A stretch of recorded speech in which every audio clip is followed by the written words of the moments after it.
Pour bien débuter avec Katia, l'environnement de base est trop complexe. Il est important de le simplifier au maximum. Nous avons vu dans le tuto précédent comment simplifier les barres, les remettre en place, changer les options.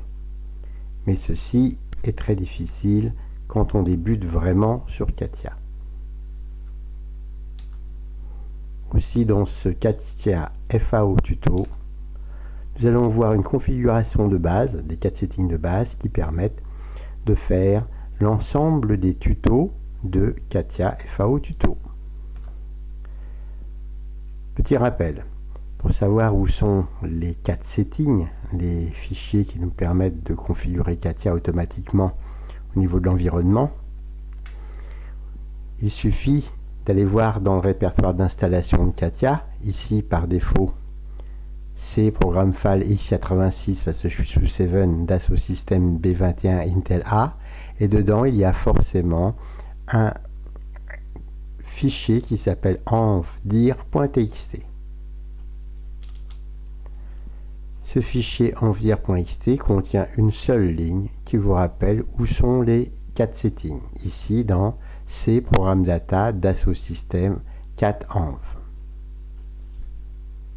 Voilà, donc comme ça, vous savez où sont tous ces 4 settings, où est-ce qu'il faut les copier et les recopier à chaque fois qu'il y a un bug. Si on veut changer ça et s'arranger pour aller dans un chemin plus rapide, on va aller éditer ce fichier, donc ce fichier qui est dans C, programme data, Dassault Systèmes 4 env, et on édite évidemment le fichier qui s'appelle Katia V5R21B21 TXT. Donc on est allé vérifier où il est. Par défaut, il sera automatiquement dans programme data Dassault Systèmes 4 env. On va dans ce répertoire-là et là on a un nouveau fichier qui nous permet de savoir où sont réellement et physiquement les fichiers 4 settings. C'est le fameux fichier qu'on a vu dans le tuto d'avant, et à la ligne 28, on a 4 user setting path égale, et là on a le fameux chemin avec une variable système. Pour faire plus simple, nous allons copier un ensemble de données, des 4 settings, des macros, tout ça, à un endroit bien spécifié. Par exemple, c'est Katia ref, et on va l'indiquer ici. Donc là, on voit, pour l'instant, si je ne change rien, les 4 settings sont dans user, Carrefour, le nom du user, AppData, qui est un fichier invisible qu'il faut rendre visible, Romaning, parce que je suis sur Windows 7, Dassault Systèmes, Katia Settings, et ici on a 100 à 150 fichiers 4 settings. Voilà, donc l'idée, ça va être de copier un ensemble de données, un zip que vous allez dézipper, qui s'appelle Katia Sweeney ref, et vous le copiez par exemple directement à la racine de C ou de D, peu importe. Le tout, c'est de savoir où c'est.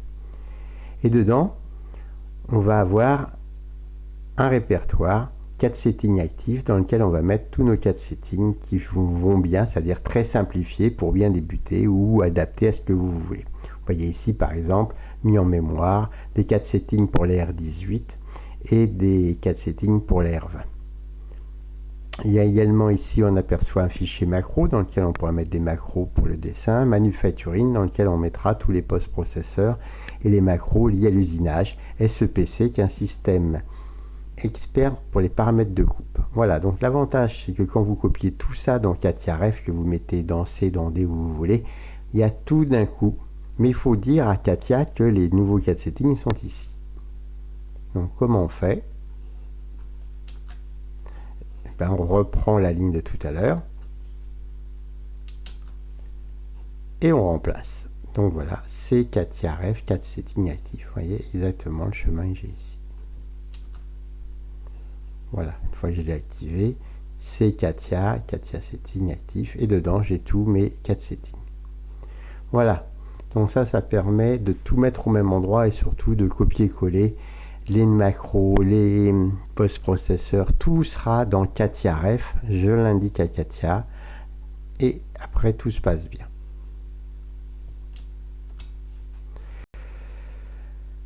Ce CATIA Ref contient donc des 4 settings, des barres de menu et des options bien adaptées à débuter sur CATIA.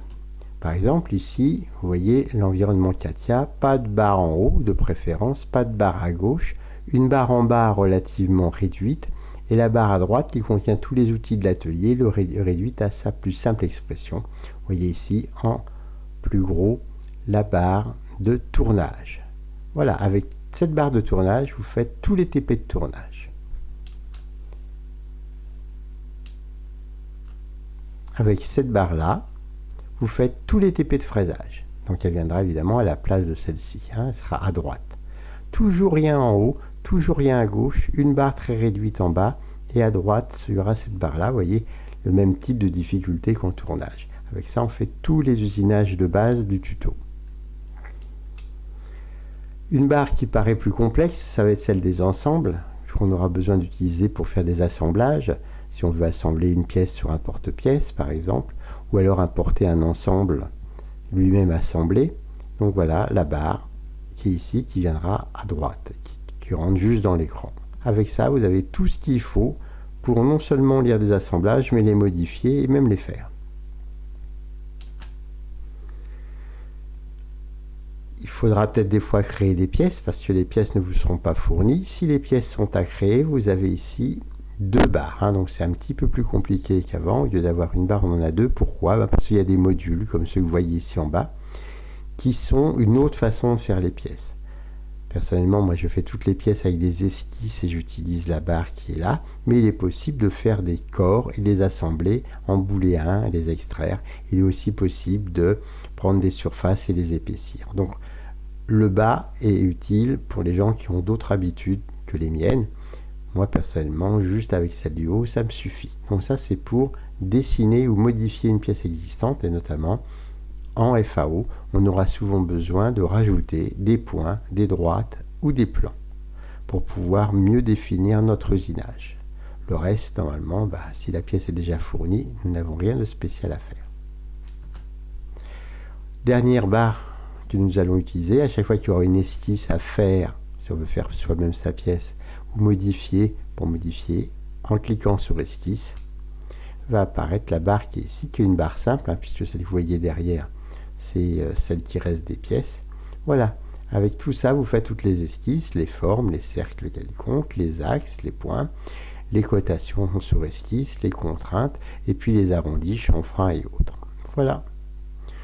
Donc ça vous permet d'avoir l'ensemble de toutes les barres, à chaque fois une simple barre à droite, et à une exception près. La barre du bas, je vous ai dit, est très simple. Des fois, elle sera un tout petit peu plus complexe. Là, vous voyez la plus complexe de toutes, où par rapport à l'initiale, on a rajouté juste une ou deux, 3 choses pour ceux qui veulent utiliser les catalogues ou les textures pour avoir des rendus plus jolis et puis pouvoir faire des mises en photo. Voilà. Une fois que ces 4 settings seront en place, copiés au bon endroit et indiqués à CATIA, eh bien, rien ne vous empêchera de toujours passer par personnaliser. Dans personnaliser, allez dans le dernier onglet et ici, cliquez dans le dernier onglet. Pour passer dans cet onglet options, vous déverrouillez les barres et vous les adaptez à ce que vous voulez.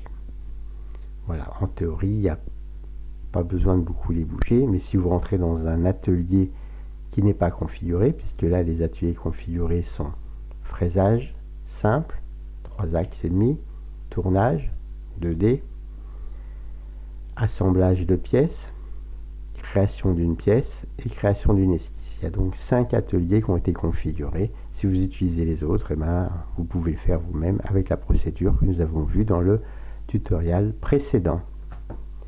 Voilà, merci de votre attention. Au revoir.